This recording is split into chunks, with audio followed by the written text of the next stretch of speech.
बचपन में माँ कहा करती थी कि बेटियों से डर नहीं लगता, उनके साथ क्या होगा उससे डर लगता है। शायद माँ ठीक ही कहती थी। रिया को आज इस कहावत का अर्थ भली भांति समझ आ गया था। मानो माँ उसके भविष्य का लेखा पहचान गई थी, इसीलिए ये कहावत दोहराती रहती थी। फिर एक या दो नहीं, पूरी 3 बेटियाँ उतर आई थीं उनके आंगन में। इसीलिए माँ को फिक्र होती थी कि कैसे होगी तीनों की परवरिश। पहले पढ़ाई फिर ब्याह। सबसे छोटी बेटी मैं रिया थी। माँ को चिंता में देखकर पिताजी कहते, क्यों बेकार में चिंता कर रही हो, सब अपनी अपनी मेहनत लेकर आई हैं। अजी तुम्हें क्या पता, जब मैं 4 औरतों के बीच बैठती हूँ तो उनका पहला सवाल यही होता है कि कितने बच्चे हैं आपके। 4 बच्चे हैं, 1 बेटा और 3 बेटियाँ। तो सुनते ही सबके मुंह इस तरह खुल जाते मानो कोई अनचाहा जीव देख लिया हो। फिर उनकी टिप्पणियाँ शुरू हो जाती, आज तो एक बच्चे को पालना ही कितना महंगा है, उस पर आपके 4-4 बच्चे, उनमें से 3 बेटियाँ। बहन जी कितनी चिंता होगी ना आपको। अच्छा, तो ये टेंशन उन औरतों की दी हुई है तुम्हें। तुम बैठती ही क्यों हो ऐसी औरतों के बीच। अगर अब कुछ कहें तो कहना कि बहन जी हमारी बेटियां हैं, कैसी पालनी है हम देख लेंगे, आप टेंशन ना लो। पिताजी बड़े ही मजाकिया तरीके से माँ को शांत कर देते। समय को देखते हुए शायद माँ की चिंता भी जायज थी। दरअसल कुल को रोशन करने वाला चिराग तो उनके घर में पहली बार में ही जल गया था। ये तो संयोग कहिए कि उसके बाद पूर्णिमा, कनिका और फिर मैं, एक के बाद एक 3 बेटियां आती चली गईं। पापा बिजली विभाग में अच्छे पद पर थे, इसीलिए आर्थिक परेशानी नहीं थी। मैं घर में सबसे छोटी थी, इसीलिए सबकी लाडली भी थी। उसी लाड प्यार ने मुझे कुछ कुछ शरारती भी बना दिया था। किसी भी बात को लेकर जिद करना मैं अपना हक समझती। मेरी हर जिद पूरी भी कर दी जाती। यहाँ तक कि कभी दीदी और भैया की कोई चीज़ पसंद आती तो झट से रोते रोते माँ के पास पहुँच जाती कि मुझे वो दीदी वाला खिलौना चाहिए, वो भैया वाली कार दिलाओ ना। तब माँ झंझट टालते हुए दीदी भैया से कहती, अरे पूर्णिमा, कनिका दे दो ना, छोटी है ये, क्यों रुला रहे हो अपनी छोटी बहन को। इतनी सी चीज नहीं दे सकता, कैसा भाई है तू। पापा ने अपनी सामर्थ्य के अनुसार हम सभी को कॉन्वेंट स्कूलों में पढ़ाया। कार्तिक की व्यवसाय में रुचि थी, इसीलिए एमबीए करके उन्होंने अपना बिजनेस जमा लिया। दोनों बहनों ने भी अच्छी शिक्षा पाई। फिर पापा ने तीनों का विवाह भी अपनी हैसियत के अनुसार अच्छा घर देखकर कर दिया। बीच शहर में लंबा चौड़ा मकान भी बन गया हमारा। दोनों बहनें अपनी अपनी ससुराल चली गईं। रह गए घर में मैं, माँ, पापा और भैया भाभी। हम बहनें पापा के बहुत करीब थी, अपने मन की हर बात उनसे शेयर करती। इसीलिए दोनों बेटियों के जाने पर पापा उन्हें बहुत मिस करते थे। वे कहते कि अब रिया का ब्याह आराम से करूँगा, घर में जब तक कार्तिक के बच्चे भी हो जाएंगे। एक दिन अचानक हमारी खुशियों पर उस समय ग्रहण लग गया जब एक सड़क दुर्घटना में पापा हमें छोड़कर चले गए। उनके जाने का सबसे अधिक खामियाजा माँ के बाद मुझे ही भुगतना पड़ा। सबका घर संसार बस चुका था, मगर मेरे सपने तो अभी कुंवारे ही थे। अब कौन इतने अरमानों से मुझे डोली में बैठाकर विदा करेगा। वक्त कैसे पल में करवट बदलता है, ये मैंने पापा के जाने पर देखा। घर की सबसे लाडली बेटी देखते ही देखते बोझ लगने लगी थी। शायद इसी को चक्रव्यूह कहते हैं। घर में सभी को मेरे ब्याह की चिंता सताने लगी। चूँकि सारी व्यवस्था पापा ने पहले ही कर रखी थी, इसीलिए आर्थिक रूप से कोई परेशानी नहीं थी, मगर कुछ अरमान थे। जिन्हें दौलत के तराजू में नहीं तौला जा सकता। खैर, यही आकर मानसिकता का रहस्य खुलता है कि हम ना चाहते हुए भी घटनाओं का उलझना देखते रहते हैं, अनजान दिशा में बढ़ते चले जाते हैं। व्यापार के सिलसिले में भैया का यहाँ वहाँ आना जाना लगा रहता था। वहीं उनकी मुलाकात वरुण से हुई। भैया को वरुण होनहार, सज्जन और लायक लगे। उनके परिवार में माँ के अलावा और कोई नहीं था। इससे अच्छा रिश्ता कोई हो ही नहीं सकता। छोटा परिवार, अपने में स्टैब्लिश, हर माँ बाप ऐसे रिश्ते को झपट कर हथिया लेते हैं। माँ ने भी फौरन हाँ कर दी। मेरी जिम्मेदारी से मुक्ति पाकर माँ तो मानो गंगा जी नहा गईं। वरुण का अपना व्यापार था। उनके भी पिताजी नहीं थे। परिवार के इकलौते बेटे माँ और वे। कुल मिलाकर हम 3 प्राणी थे। किसी प्रकार की कोई परेशानी नहीं थी। अपनी मेहनत और लगन से वरुण ने व्यापार भी अच्छा खासा जमा लिया था। कालीन पर चलते चलते सफ़र का अंदाज़ा नहीं हुआ। कब 2 साल बीत गए। अब तो राहुल भी गोद में आ गया था। मगर वक्त हर जख्म पर मरहम लगा देता है। पापा की स्मृतियाँ धीरे धीरे धूमिल होती जा रही थीं। वरुण के प्यार और राहुल की परवरिश में मैंने खुद को पूरी तरह रमा दिया था। सब कुछ ठीक ही चल रहा था कि कुछ दिनों से वरुण पैरों में दर्द रहने लगा। शुरू में सोचा काम की थकान की वजह से हो रहा होगा। वरुण ने घर बनाने के लिए बैंक से लोन ले रखा था। बस उसकी पूर्ति के लिए रात दिन मेहनत करते। कुछ घरेलू उपचार किए, मालिश कराई, मगर दर्द था कि मिटने का नाम ही नहीं ले रहा था। वरुण दिन ब दिन कमज़ोर होते जा रहे थे। न खाने में न ही सोने में उनकी रुचि रही। सारी रात पैरों की पीड़ा से कराहते। सच में देखा नहीं जाता था उनका ये दर्द। इन 4 महीनों में तोड़ कर रख दिया था इस दर्द ने उन्हें। वजन तेजी से घट रहा था। सिर के बाल तेजी से सफ़ेद होने लगे। नींद पूरी ना होने से चिड़चिड़े से हो गए थे। इन 4 महीनों के दर्द ने उन्हें 40 साल का इंसान बना दिया था। अफसोस, मैं चाहकर भी रातों में उनके दर्द के साथ जागने के अलावा और कुछ नहीं कर सकी। बस पैरों को हल्के हल्के दबाती रहती। जब हाथों का स्पर्श ढीला पड़ जाता तो वरुण समझ जाते कि मैं थक गई हूँ। तब मेरा मन रखने को कह देते कि अब आराम है, सो जाओ। इंदौर तक डॉक्टरों से इलाज कराया, मगर रोग था कि पकड़ में ही नहीं आ रहा था। फिर मित्रों के कहने पर कि बाहर किसी स्पेशलिस्ट को दिखाया जाए, अतः मुंबई दिखाने का तय हुआ। राहुल अभी छोटा था। मुझे छोटे बच्चे के साथ परेशानी होगी, इसीलिए वरुण के एक मित्र अखिलेश जी और माँ जी दोनों ही साथ मुंबई आए। मेरे लिए आदेश था कि तुम चिंता न करो, फ़ोन से सूचना देते रहेंगे। उन्हें गए 2-3 दिन हो गए, मगर कोई खबर नहीं आई। मैं रोज़ पूछती कि क्या कहा डॉक्टर ने, तो माँ जी का यही जवाब होता कि अभी डॉक्टर टेस्ट कर रहे हैं, रिपोर्ट नहीं आई है, आने पर पता चलेगा। 5वें दिन माँ जी, अखिलेश जी और वरुण तीनों ही बिना किसी सूचना के घर आ गए। मैं तो अचंभित ही रह गई थी। ये क्या माँ जी, ना कोई फ़ोन ना खबर। आप तो इलाज के लिए गए थे ना? क्या कहा डॉक्टर ने, सब ठीक तो है? मगर सभी एकदम खामोश थे। कोई कुछ बताता क्यों नहीं? कोई क्या कहता?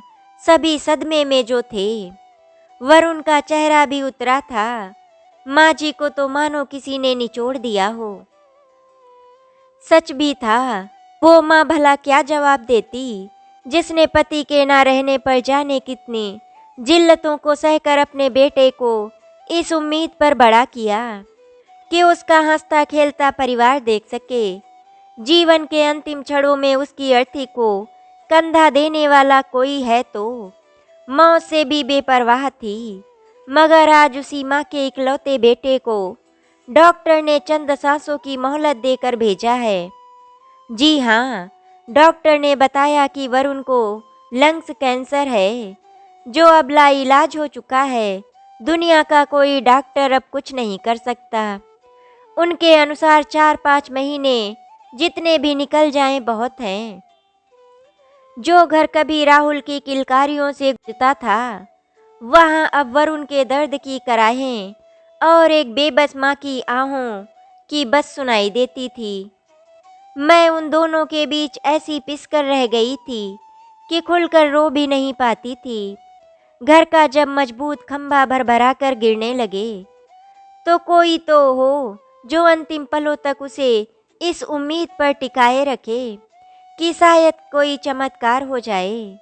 घर में अब हर समय मायूसी छाई रहती, किसी काम में मन नहीं लगता, जिंदगी के दीपक की लौ डूबती सी लग रही थी।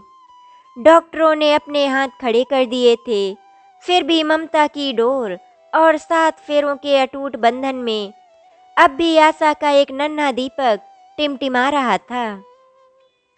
मगर धर्म और आस्था की तो कोई चीज है दुनिया में। फिर भी जब व्यक्ति संसार से हताश हो जाता है, तो इसी आखिरी छलावे के पीछे भागता। यूं तो कैंसर नाम ही इतना घातक है कि मरीज उसके सदमे से ही अपने जीने की उम्मीद खो बैठता है। डॉक्टर भी अपनी जगह गलत नहीं थे, मगर बावरा मन भला कैसे मानता।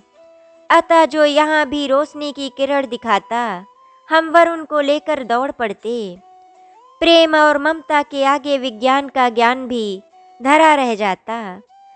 हम सभी जानते थे कि वरुण एक लाइलाज बीमारी से जूझ रहे हैं, मगर फिर भी कीमोथेरेपी कराई कि कहीं कोई चमत्कार हो जाए। पैसा पानी की तरह बह रहा था, व्यापार तो लगभग ठप ही समझो। इधर वरुण भी भागम भाग में राहुल की अनदेखी होने से वो बीमार हो गया। सच में जिंदगी हर तरफ से मेरा इम्तिहान ले रही थी। हम वरुण को 6 माह से ज्यादा न जिला पाए। माँ जी तो एक जिंदा लाश बनकर रह गई। अगर राहुल ना होता हमारे पास, तो शायद हम दोनों ही उस दिन ही मर गए होते। मगर जिंदा थे, इसीलिए आगे की चिंता सताने लगी। व्यापार खत्म हो चुका था, घर बैंक के लोन से बना था। अभी तो मात्र 1/4 किस्तें ही भर पाए थे, और अब ये क्रम जारी रहे उसकी कोई संभावना नहीं थी। अतः मकान भी हाथ से जाता रहा। किसी ने सच कहा है, बुरे वक्त पर ही हमारे अपने पराये इंसानों की परख होती है। इसी मुश्किल घड़ी में दोनों बहनों ने अपने अनुसार बहुत मदद की। मगर कार्तिक भैया कुछ मुंह चुराने लगे हैं, ये ख्याल एक पल को मन में आया अवश्य था, मगर अचानक परेशानियों के हमले ने इतनी विचलित थी कि इस बारे में गंभीरता से सोच सकूं, इतना समय ही नहीं मिला। जबकि माँ अभी जिंदा थी, किंतु शायद माँ की हुकूमत नहीं रह गई थी। अब घर में भुक्तभोगी थी वो। अतः समझ नहीं पा रही थी कि हमारे समाज में आज भी वैधव्य के आते औरत का रुतबा कम हो जाता है। बचपन वाली वे माँ कहीं खो गई थी, जो मेरे जरा से रोने पर दोनों बहनों पूर्णिमा व कनिका और कार्तिक भैया से उनकी चीजें भी मुझे दिला दिया करती थी। मन में कहीं कुछ कसकता था तो वो ये कि वरुण के अभाव में राहुल को वो खुशी, वो सुख नहीं दे पाई जिसका वो हकदार था। हालांकि बहनें उसके खिलौने और कपड़ों का पूरा पूरा ध्यान रखती, मगर ये तो प्यार था उनका, हक तो फिर भी नहीं। हालात कुछ ऐसे बने कि गृहस्थी किराए के एक छोटे से मकान में सिमट कर रह गई। हालात इजाजत ना देते कि घर से बाहर जाकर कोई नौकरी करती, क्योंकि माँ जी और राहुल की देखभाल ज़्यादा जरूरी थी। सामने एक तरफ दिशाहीन जीवन था, तो दूसरी ओर राहुल का अंधकारमय भविष्य। क्या होगा? चिंता में सीढ़ियों पर बैठी थी, अचानक पूर्णिमा दीदी को करीब पाकर चौंक गई। अरे दीदी, आप कब आई? पता ही नहीं चला। अभी आई हूँ। तुम शायद किसी सोच में खोई थी। हाँ दीदी, ये बेल देख रही थी, जितने जतन से इसे लगाया था। रोज सींचती थी, देखो कैसे अब फूलों से लग गई। मन को बहुत सुकून देती है। मैंने इसे इस पेड़ के सहारे ऊपर चढ़ा दिया था। देखो ना, कल रात तेज आंधी से वो पेड़ धराशायी हो गया। अपना आश्रय छीनते ही देखो कैसे जमीन पर आ गिरी। एकदम निर्जीव सी, असहाय, बिल्कुल हमारी तरह एक आलम्बन के बिना हमारी जिंदगी भी तो ऐसी होकर रह गई है। बिल्कुल असहाय ना दीदी। चल उठ, बहुत सोचने लगी है। ऐसे ही सोचती रही तो राहुल की परवरिश कैसे करेगी। ये देख, दीदी ने बेल को फिर से कपड़े सुखाने वाले तार पर लपेटते हुए कहा, ले, मिल गया सहारा। अब फिर से हरी हो जाएगी ये बेल दीदी। काश जिंदगी भी इतनी ही आसान हो सकती। यदि कोशिश की जाए तो कुछ मुश्किलें तो अब भी कम हो सकती हैं रिया। दीदी की आवाज़ अचानक गंभीर हो गई। मैं तुम्हारा मतलब नहीं समझी दीदी। रिया, कार्तिक भैया की बेरुखी किसी से छिपी नहीं। आज संकट की इस घड़ी में उन्हें जहां सबसे आगे होना चाहिए था, वहीं वे मुंह चुराने घूम रहे हैं। हैरत की बात तो ये है कि माँ भी खामोश हैं। क्या मजबूरी है उनकी, मैं नहीं जानती। दीदी एक तो बुढ़ापा, ऊपर से बिना पति के। भला इससे बढ़कर मजबूरी और क्या हो सकती है उनकी। आखिर उनका बुढ़ापा तो भैया की पनाह में ही कटना है ना। इसका मतलब बेटी के एहसासों की कोई कीमत नहीं। आखिर उनके प्रति भी कुछ जिम्मेदारी बनती है उनकी। घर उनका है, पापा की पेंशन है। कौन सा वे भैया के सहारे जी रही हैं। दीदी, माँ समाज को तो नहीं बदल सकती है ना। जहाँ आज भी बेटियों की अपेक्षा बेटों के साथ रहने में ही माता पिता का सम्मान कायम माना जाता है। मेरी छोटी बहन कितनी समझदार हो गई है। चल छोड़ अब ये सब। रिया, मैंने कनिका से और तुम्हारे दोनों जीजा से बात करके ये तय किया है कि वे भैया से बात करेंगे। आज समय बदल चुका है। कानून ने भी बेटियों को पिता की पूंजी में बराबर का हक देने की बात को स्वीकार किया है। पगली, ये नाते रिश्ते सगे संबंधी होते किस लिए हैं? वक्त बेवक्त सहारे के लिए ही ना। जो बुरे वक्त में काम ना आए वो भला कैसे अपना रिया। आखिर सबने मिलकर भैया को समझाने का प्रयास किया कि संपत्ति में से रिया को कुछ हिस्सा दे दिया जाए।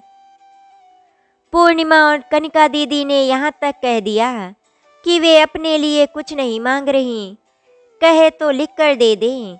मगर आज रिया पर जो विपदा आई है उसमें तुम्हें खुद आगे होकर ये कदम उठाना था।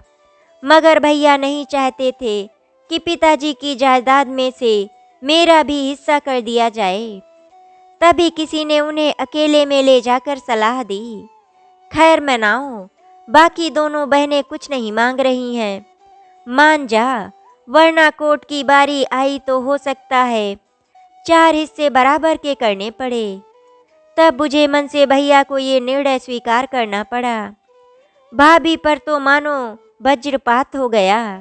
खैर पिताजी के मकान का एक हिस्सा मेरे नाम करा दिया गया।